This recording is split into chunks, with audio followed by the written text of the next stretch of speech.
Hey, what's up, y'all? This is David Cruz back at it again. Today I brought my foam roller with me. And I'm going to roll out with you guys, kind of let you know what I'm doing in my body. When it comes down to the foam roller, there's no real specific rule per se, except for always stay loose and relaxed, breathe right, and if you're doing your lower back, make sure that your core is contracted. All right, if you can remember all of that, then one of the things that I like to recommend is for you to take your time. Foam rolling, like getting a massage, shouldn't be rushed. It should be something that you kind of, it's designed to work out the kinks. It's designed to increase mobility, flexibility, blood flow, basically make you an all-around more functional human being. So, and if you're an athlete, make you stronger, faster, in a safe way. So, with that said, everybody's body's different. So, for the sake of saving some time in this video, I like to cover more specific places in the future. But for right now, I'm gonna kind of like go through where I feel tight, depending on what you do or what your last workout was or where you're at in your fitness journey. You might be tight where I'm tight, or you might be tight in different places. I'm not sure. Like for right now, because on Saturday I taught some classes, I'm really tight in my calves. So in my calves and my Achilles, which is right down here, right above the ankle, right in the back of the ankles, I should say, and then your whole calf area. So I'm gonna start there and kind of let you know kind of what I feel. Like right now I'm super tight right here.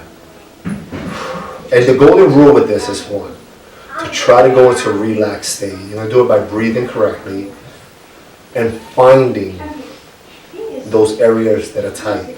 If you find an area that you're just feeling like, oh my God, that's way too painful to touch, that's probably the area that you want to focus on. All right, that's the beauty about this is that you have these knots in your body that sometimes don't get identified unless you put in direct pressure on them. And this is a great way to do it. I mean, no matter what your walk is in life, I'm a big fan of getting deep tissue work done. Whether it be by a chiropractor or a massage therapist. However you can get it, or if you're like me, a ball on a budget, spend a couple dollars on one of these and get it done yourself. And when you do that, you can kind of do it anytime you want to, which is a great way. I like to foam roll at home. I'm gonna take that back. There's two things. I like to do my long rolls. All right, long rolls meaning that I'm just gonna take my time.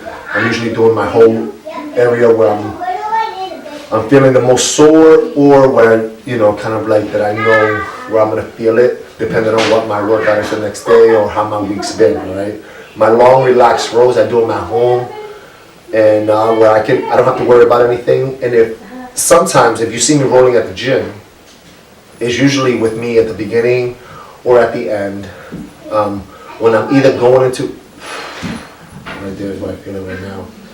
3, 2, 1. Usually at the end, when I'm going into a workout, when I want to make sure that muscle is nice and stretched, elongated, that the blood is in there, that I can maximize performance, and be safe about it. Because your muscles are like taffy. If you bend them and they're cold, there's a bigger chance that you can increase injury, or risk injury, I should say. And if you're coming from an injury, then it's not going to get better. You're going to get worse and just go backwards. So take care of your body. You only get one. So again, what I'm doing right now is just finding my spot. Okay, I'm not rushing anything. Right now, that's where I'm my tightest is usually right down here. My calves, I'll hit them up because I'm already there. You notice I started at one area, and then more than likely I'll work my way all the way up. I don't like to start in the middle of anything. I like to start with the back of my legs, and then work my way into the front, or back into the side, and then work my way into the front. Usually in that order. And like I said, there's no specific rule because I just take my time doing it. I go with what feels right, and I move on to the next. I try not to spend too much time coming in and just going over the muscle over. What I'm doing, if you see me doing that, is just searching. I'm searching to find those little balls of tightness. And when I find them, you gotta get it. No matter how much it hurts, you gotta get it. And it should feel uncomfortable. Like you shouldn't feel like you're about to pass out or nothing like that. But it's gonna feel uncomfortable. And those are the areas we need to focus on the most. I can't stress that enough. That's why I keep repeating it. But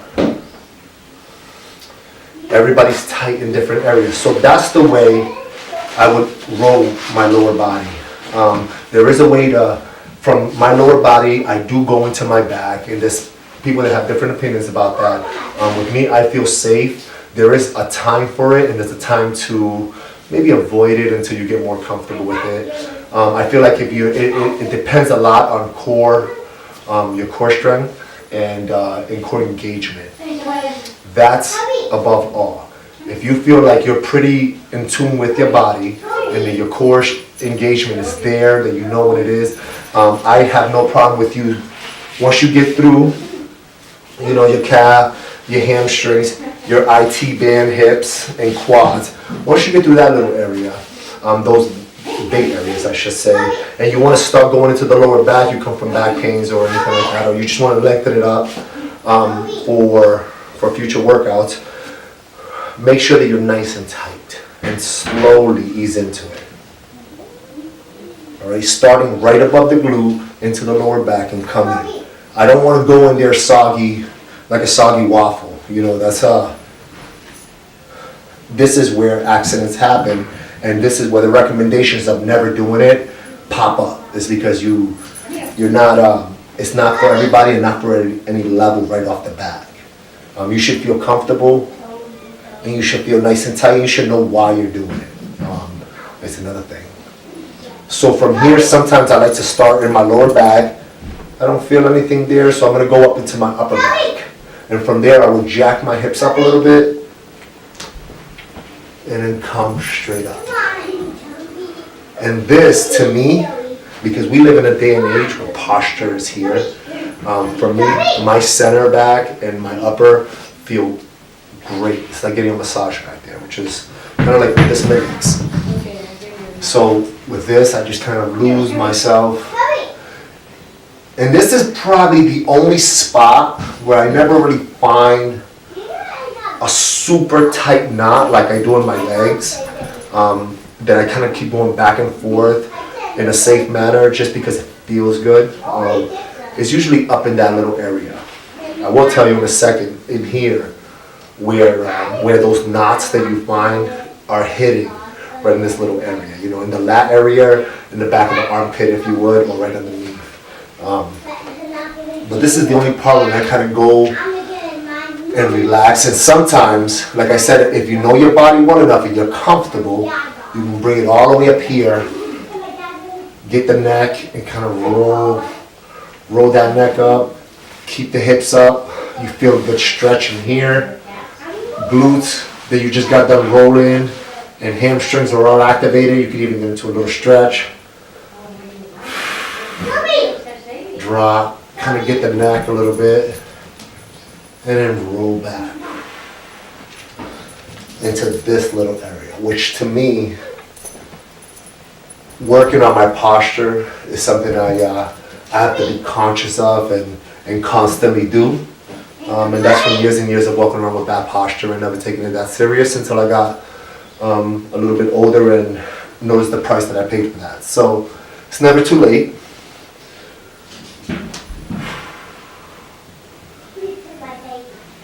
So that little area that I was talking about, this is the feel-good spot, right? Depending on if you don't come from any injuries or something like that. Little area that you might find in certain places where it really hurts, it's going to be right in here.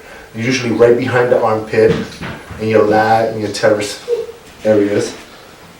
And this is how you get those.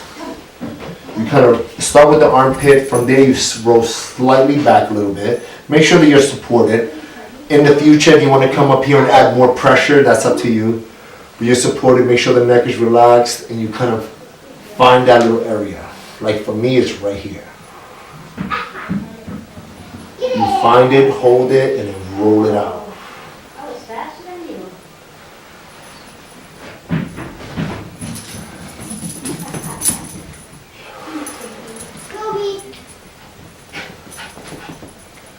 Wow. And as I'm rolling it out, I definitely need to do that area a lot more because it was serious. So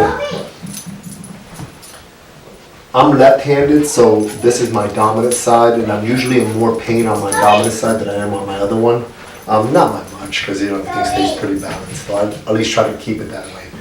But that's definitely little areas that you want to get, and I take just as serious as my quads, my calves, my hamstrings, my hips, and my IT band that runs along the side of the body, on the legs, that they usually tighten up and cause compensations throughout the rest of the body. So I suggest always starting from down bottom and working your way up. Find your little trouble areas. Always hold a spot that hurts the most for about 5 seconds and make it hurt in a good way. The goal is to kind of relax the muscle so that it can elongate and increase blood flow and get all the benefits that these guys are designed to give you. So that's it for my foam rolling segment. My name is David Cruz. Thank you for letting me roll out with you today. We're still talking about the relaxation of that one. But why? I like that one because it sticks on my legs and my heel and my mouth. Daddy, you can jump up. Is that an Eddie Bauer jacket on? Oh my God. Of course it is. Why would it? That are supposed to mimic fingers and then fingertips. And those are just basically just to get a little deeper into the muscle, into the tissue, for just more release, which is kind of like the basic purpose of the foam rolling, is to kind of to get into the myofascial release and make it hurt. Alright, and we'll talk about that in a little bit. This is a different one that my daughter just brought me. This one is one that I had picked up at Brookstone. It also has the same features as this one. You can see it's a little bit smaller. The benefits about this one, I know you do. The good, I know. The good thing about this one that has become a hit, especially in my home, is that it has this little knob here that if you turn it on, it vibrates.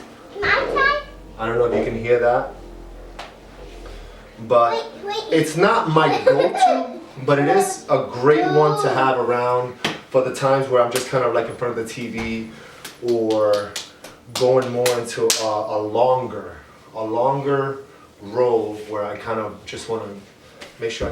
But like I said, this is not my first go-to one. I think it's really good. I think it's really firm, so it gets really deep into the muscle. And usually getting the body used to it and accustomed to it, maybe 3 days a week. That also matters depending on where I'm working that day, but for a general idea of a safe place to start every day, I will start right over here. And from here I'm gonna roll back. And I don't wanna roll out of the camera frame, so instead I'm gonna kind of move this forward a little bit. I would roll back and start right above my heels, right in my Achilles tendon, which is like right up here on both legs, okay? And this is just a good way to kind of get the party started. From here, I might hit, and I'm kind of speeding through this, I would never go this fast. Maybe isolate one area, nice and slow, and then hit the other one, and kind of spend as much time as needed in there. Like I said, there's no two human beings on this planet exactly alike. Depending on what your day-to-day activities are, that might be an area that needs a lot of attention, or it might be an area that you can kind of like hit up, lengthen, move on. All right. So from there, I like maybe hit the calf, and just kind of, and again, all the way up, isolate.